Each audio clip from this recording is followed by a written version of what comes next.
तुमच्यासोबत कधी असं होतं का की रविवार आला की सकाळी उठायला आळस येतो?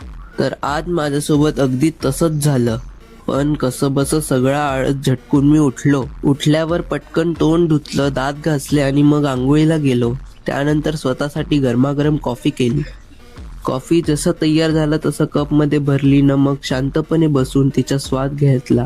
कॉफी पिऊन झाल्यावर मी खिडकी खोलली, कारण त्याने घरात शुद्ध हवा येते आणि घर एकदम मोकळं फ्रेश वाटायला लागतं.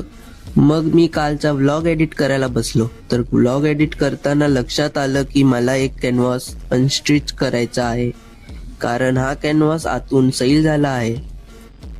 मग काय, लगेच कॅनव्हास अनस्टिच केला आणि नीट फिट करून पुन्हा पिना लावल्या आणि फायनली कॅनव्हास स्टिच झाला. तसं हे काम छोटं होतं, पण केल्यावर मनाला समाधान भेटलं. त्यानंतर दुपारी तुमच्या भावाने छानशी झोप काढली, कारण तुम्हाला तर माहितीच आहे मी किती आळशी आहे.